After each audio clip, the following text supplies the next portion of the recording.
Hi guys. So, recently it was confirmed that none other than Christopher Walken will be playing the Emperor in Dune Part 2, and naturally I thought it would be fun to imagine what he might look like on the Golden Lion throne. Now, I'm going to be perfectly honest with you, I tried many times to get Walken's face down on the paper, but despite my best efforts it was not working. So what you're looking at is technically a collage. I cut out a picture of Walken's face, pasted it on the paper, and drew the illustration over and around it. Now, some artists may scoff at this, but I don't care. Anyway, allow me to dive into some Imperial history regarding the Emperor of the known universe. The Carino Empire as we know it to be at the start of Dune was founded after the pivotal Battle of Corinne, which was fought in the space over the planet Corinne to settle the ascendancy of the ruling house from Seleucus Secundus. In the aftermath, Count Shuset-Ikevit would become the first Padisha Emperor, and an intergalactic feudal society would arise between the ruling House Carino, the other noble houses of the Landsraad Council, and the powerful Chome Company. The Padisha emperors ruled from the Golden Lion throne on Kaitane, though their original capital was on Seleucus Secundus, ancestral home of the dread Sardaukar warriors. With their deadly combat skills, the Carinos could crush any house that tried to take the throne.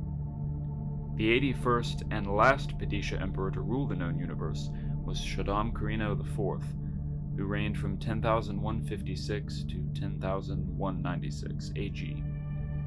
The events leading up to his house's fall from power were, ironically, set in motion by his own strategy to keep that power. It began when Duke Leto of House Atreides, a charismatic and honorable leader much loved by the universe, grew in popularity among the houses of the Landsraad, who looked to the Duke from Caladan for wisdom and guidance. Shaddaam, a man of dangerous jealousy, began to fear the Atreides might grow too bold, for it was rumored that their military rivaled his own Sardaukar legions, and so he devised a plan to eliminate this preconceived threat to his power. He would order House Harkonnen to relinquish control of Arrakis, and send the Atreides there instead. Then, with the secret help of his Sardaukar warriors, the Baron Vladimir Harkonnen would destroy his old enemy the Duke Leto and his bloodline forever. And this had to be kept secret, for if it became known the Emperor himself conspired against the Atreides in this way, chaos and warfare against the Imperial seat and between the noble houses would spread across the universe. And so the Emperor's Sardaukar troops disguised themselves in Harkonnen armor, and struck House Atreides while they slept. The Duke was killed by his own hand in an attempt to destroy the Baron, and his concubine and son were reportedly lost to a Coriolis storm, though the bodies were never found. The Emperor's plan had worked. The Harkonnens reclaimed the planetary fief of Arrakis.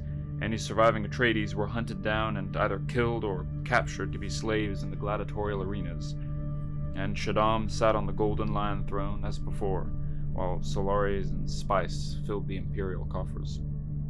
But this was only the calm before the storm, for in the deep deserts of Arrakis, far beyond the Harkonnen patrols and Imperial eyes, there were stories of a man called Muad'Dib, a man who, in due time and under extraordinary circumstances, would bring an end to the 10,000-year rule of House Carino.